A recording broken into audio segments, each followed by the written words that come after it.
प्रिय विद्यार्थियों, आज मैं आपको ईडीबीसी का जो कोर्स है उसके तहत व्यवसाय चयन करने के विचार एवं पहचान। कोई भी व्यवसाय हमको शुरू करना है, उसमें विचारों का हम कौन से विचार काम में लें और किसी उद्यम की हम पहचान कैसे करें। आपका ये जो कोर्स है वह भी विद्यार्थियों को इस लाइन की ओर प्रवृत्त करने के माध्यम के लिए इसमें रखा गया है। तो कोई भी व्यक्ति होता है जो अपना व्यवसाय प्रारंभ करने का सपना देखता है और वह सोचता है कि उसके लिए उद्यमिता उपयुक्त रहेगी या नहीं रहेगी, तो उसमें क्या क्या प्रमुख बिंदु हो सकते हैं उसको सोचने के लिए।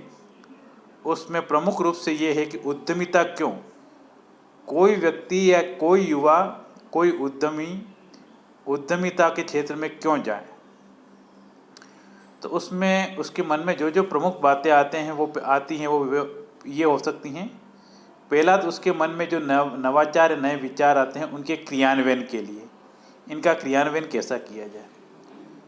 दूसरी बात ये होती है कि मैं अपना बॉस, अपने कार्य के प्रति मैं स्वयं जिम्मेदार हूँ, मेरे ऊपर कोई दूसरा व्यक्ति नहीं हूँ। तीसरी बात आती है स्थान का चयन, कहाँ पर ये कार्य शुरू किया जाए।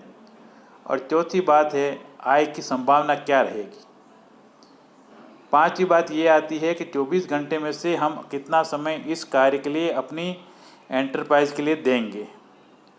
और अगली बात यह है कि अपने कारोबार के परिचालन में स्वयं की सोच का प्रयोग करना होगा, तब वह सफल हो सकता है।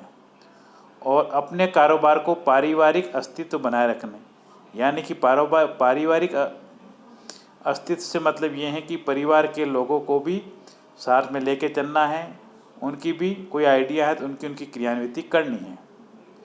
दूसरा प्रश्न ये आता है कि क्या उद्यमिता आपके लिए उपयुक्त है, आपके लिए मतलब जो उद्यमी है उसके लिए जो इस कार्य में आगे बढ़ना चाहता है। इसमें ये आता है कि उद्यमी क्या करना पसंद करता है, आपको कौन सा कार्य करना अच्छा लगता है, क्या आप अपने विचारों को लेकर उत्साहित हैं, क्या यह पूर्व के विचारों से भिन्न है, और क्या आप अपने विचारों को आगे नहीं बढ़ाएंगे तो क्या इसमें आपको पछतावा होगा। ये उसके मस्तिष्क में क्वेश्चन होने चाहिए। और अपने जीवन के अनुभव क्या हैं और फीडबैक कैसे हम प्राप्त करें, या हमारा फीडबैक उस बिजनेस के प्रति क्या हो सकता है।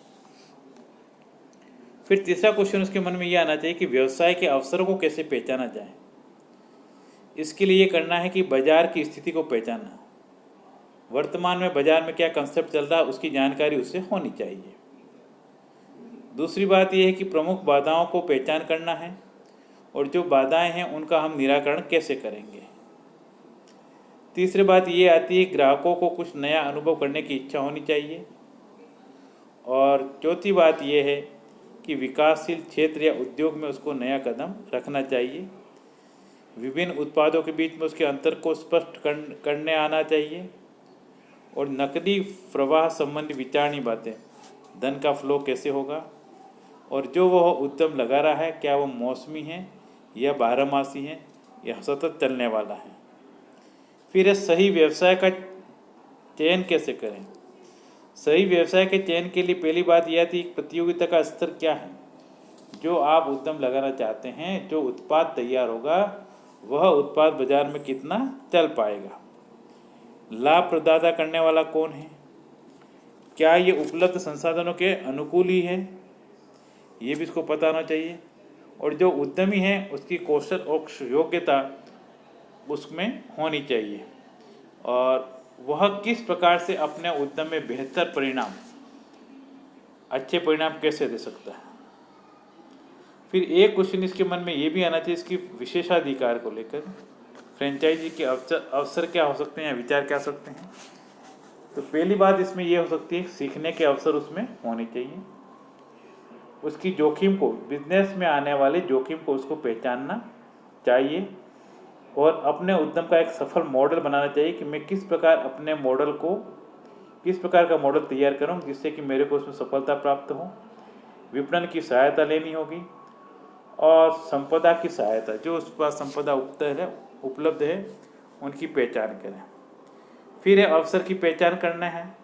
अवसर की पहचान के तहत ये आता है कि जो कार्य आप प्रारंभ करने जा रहे हैं उसमें अवसर की क्या संभावना है, इसके लिए जितना हो सके जानकारी प्राप्त करें। उद्योगों से, प्रतिस्पर्धा से, किस प्रकार का उद्योग है पूर्व में, ग्राहकों से फीडबैक लें, प्रभावकारी और उपभोक्ता हो। विपणन का अनुसंधान करना है कि लगातार भी इस प्रोडक्ट में क्या चल रहा है, नयापन कैसे लाया जा सकता है और वर्तमान में किस प्रकार का ट्रेंड चल रहा है। फिर है बाजार के अनुसंधान केंद्रित समूह होने चाहिए और बाजार अनुसंधान व्यक्ति आधारित साक्षात्कार भी लिए जाने चाहिए। इसके तहत द्वितीय बाजार अनुसंधान स्रोत होना चाहिए जिसमें स्थानीय समाचार पत्र एवं व्यावसायिक पत्रिकाओं का प्रकाशन होना चाहिए और बाहर से कहीं से कोई पत्रिका निकलती हैं तो उसकी प्रति हमारी संस्थान में भी आनी चाहिए। फिर हम कोई पुरानी रिपोर्ट हैं उस प्रकार के उद्यमों से संबंधित उसका अध्ययन करें, उनका विश्लेषण करें और विश्लेषण करने के बाद क्रियान्वित करें कि मैं इस कार्य को कैसे बढ़िया कर सकता हूँ। अगर कोई नवीन उद्यमी इन बिंदुओं को अपने मस्तिष्क में रखें तो उसको अपना बिजनेस का आइडिया सिलेक्शन करने में और पहचान करने में किसी प्रकार की व्यवधान नहीं आएगी।